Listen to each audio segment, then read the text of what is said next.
Bismillahirrahmanirrahim. Assalamualaikum warahmatullahi wabarakatuh. Perkenalkan, nama saya Muhammad Refi Alamsyah dari Teknik Elektro 2018 dengan NIM 22111811100. Di sini saya akan menjelaskan sedikit tentang wireless technology atau teknologi nirkabel. Wireless adalah sebuah jaringan nirkabel atau tanpa kabel yang menggunakan udara sebagai penghubung transmisinya. Mengapa wireless? Yang pertama, portable, atau bisa digunakan di mana saja dan mobilitasnya tinggi atau tidak terpaku oleh satu posisi. Lalu objektif, dapat dilakukan kapanpun, apapun dan dimanapun. Lalu mobilitasnya terukur dari ukuran, berat, daya, fungsional dan konten. Juga infrastrukturnya dibutuhkan dalam membuat sistem wireless dan juga cost atau biayanya. Dapat dilihat di sini ada grafik penggunaan wireless teknologi di dunia. Mulai dari tahun 2000 sampai tahun 2005 di mana penggunaannya meningkat drastis, dan juga ada di sini ada contoh negara-negara yang menggunakan teknologi. Ada 5 negara yang paling banyak subscribernya.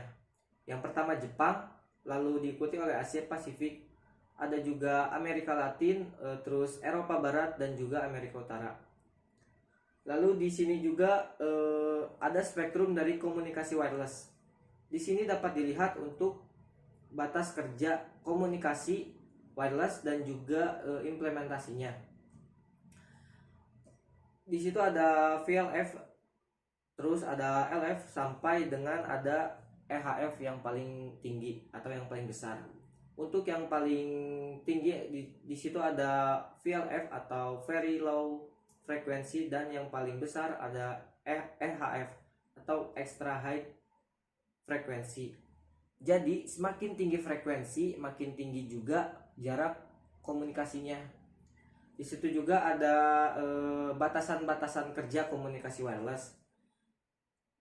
Dari VLF sampai dengan MF, di situ untuk AM broadcast, dan juga dari HF sampai dengan VHF itu untuk FM broadcast. Lalu sisanya itu untuk radar broadcast. Di radar broadcast frekuensinya 10 GHz dengan menggunakan microwave. Nah, selanjutnya ada alokasi frekuensi untuk beberapa aplikasi. Contohnya maritime mobile, broadcast, aerospace dan lain sebagainya. Bisa dilihat nih pada gambar berikut ini. Ini adalah contoh alokasi frekuensi untuk beberapa aplikasi. Lalu ada wireless telepon. Wireless telepon adalah struktur jaringannya. Jadi ada dua proses transmisi yang terjadi. Ada forward link dan juga ada reverse link. Forward link atau bisa disebut uplink, dan juga reverse link atau downlink. Strukturnya dari mobile operator masuk ke mobile control equipment, ada juga yang masuk ke network interface equipment. Nah, untuk network interface equipment itu akan terhubung ke PSTN atau Public Switch Telephone Network, dan untuk mobile control equipment itu akan masuk ke mobile base station. Nah, bisa dilihat pada gambar berikut ini. Ini adalah contohnya dari wireless telepon. Nah, bisa dilihat pada gambar berikut ini. Ini adalah prinsip sel atau bisa disebut dengan sel cluster. Jadi ada 7 buah sel. Nah, sel 1 adalah pengirim dan sel 2 sampai 7 adalah penerimanya, di mana besar dimensi dari wilayah cakupan wilayahnya dianggap sama. Jadi dalam sistem komunikasi seluler ada yang namanya sel cluster, di mana dalam hal ini ada satu sel yang jadi pengirim dan 2 sampai 7 adalah penerimanya. Nah, bisa dilihat pada gambar berikut ini ada lingkaran kuning yang terletak pada sel 1.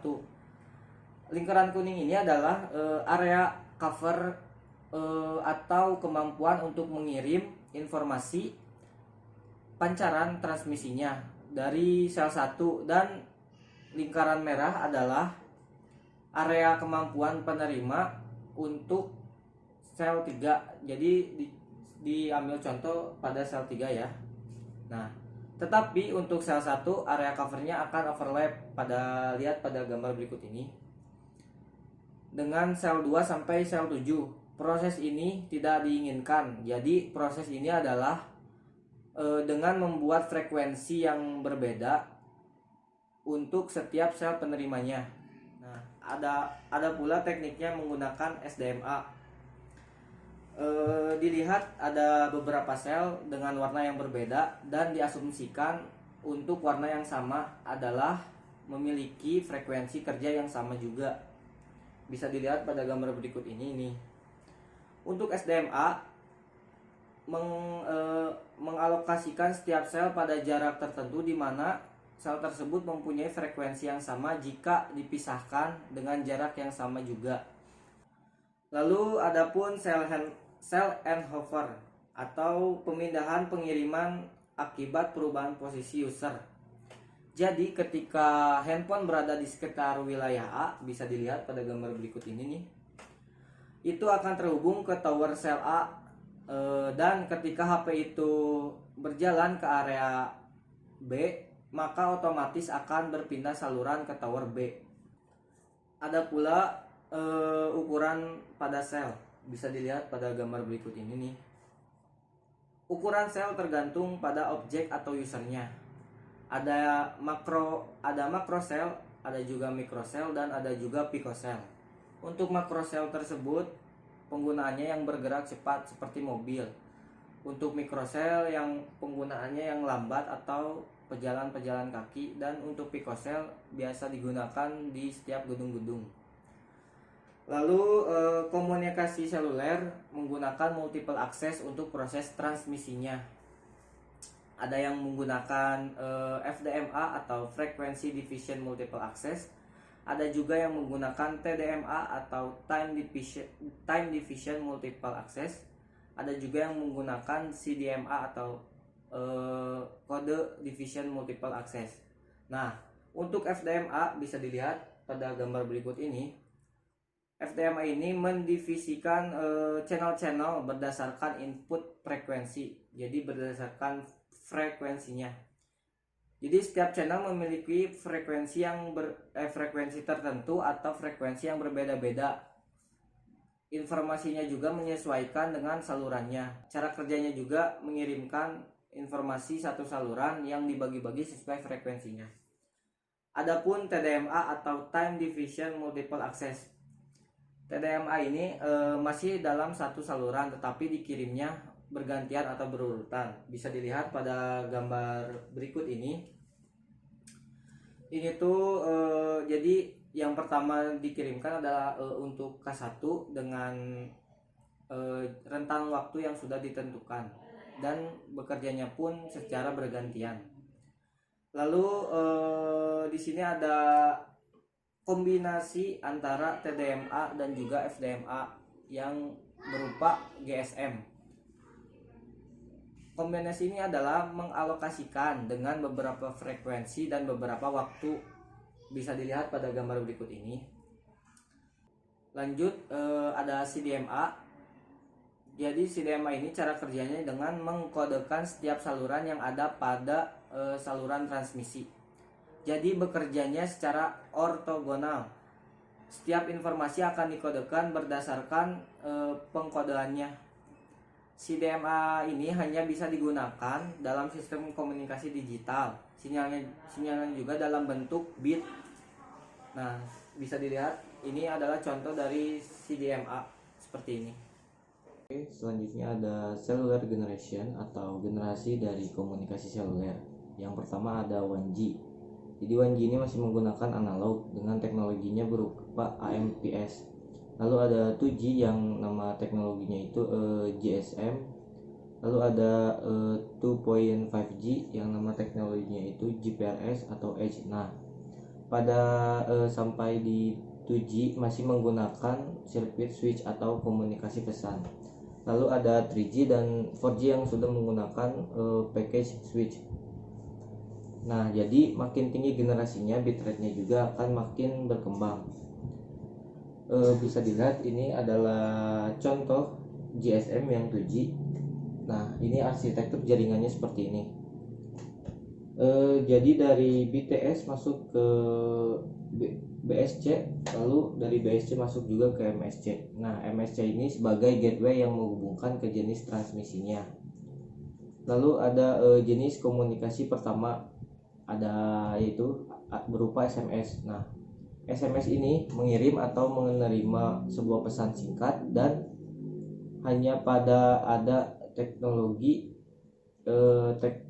telepon seluler. Kemudian ada SMS banking. Nah, di sini ada arsitektur dari SMS banking, bisa dilihat pada gambar berikut ini. Nah, kemudian masuk ke satelit sistem. Jadi, selain komunikasi seluler, teknologi nirkabel digunakan untuk sistem satelit, di mana untuk satelit ini akan dilihat dari klasifikasi area dari tingginya terhadap permukaan bumi. Misal yang paling rendah ada LEO atau Low Earth Orbit. Nah, ini area dengan klasifikasi tinggi dari permukaan bumi sejauh 400 mil.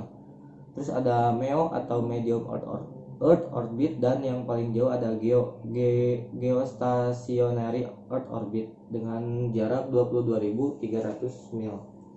Jadi penggunaan satelit ini penggunaannya tergantung pada jarak masing-masing atau tinggi orbitnya itu. Bisa dilihat pada gambar berikut ini. Nah, seperti inilah klasifikasinya. Ada juga konstelasi untuk satelit. Jadi contoh umum penggunaannya itu adalah GPS. Nah, GPS ini menggunakan 6 orbit. Contohnya ada juga GPS trilateration yang menggunakan satelit LEO. Jadi ini gunanya untuk mendeteksi posisi kendaraan. Ada juga automatic vehicle location. Ini tuh pengembangan dari GPS. Jadi gunanya untuk vehicle tracking. Nah, sekarang lanjut ke wireless LAN. Jadi idenya ini dari LAN tapi tidak menggunakan kabel. Nah, kendalanya itu adalah areanya limited. Contohnya adalah Bluetooth. Terus bisa dilihat ini ada komponen dari wireless LAN.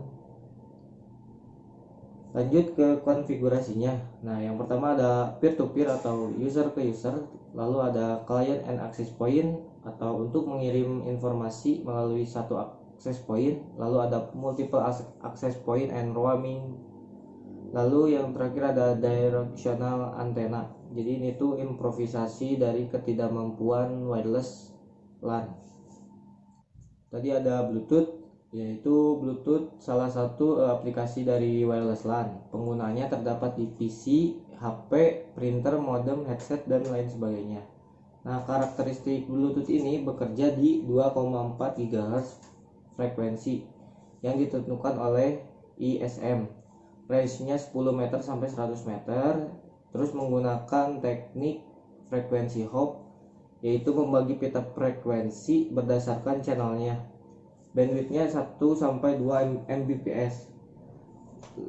Lalu bisa support sampai 8 device. Nah, sebagai contoh dari device Bluetooth, ini gambarnya. Nah, sekarang masuk ke ultra wideband. Jadi ultra wideband ini adalah teknik wireless dengan pita frekuensi yang sangat besar. Sebagai contohnya ini ada contoh dari wideband. Lalu ada wireless aplikasi support atau WAP dengan menggunakan markup language, wireless markup language. Contoh paling umum adalah SIM card. Jadi contohnya itu yang paling umumnya adalah SIM card yang sering kita pakai. Nah, ini adalah cara kerja dari WAP seperti gambar berikut ini.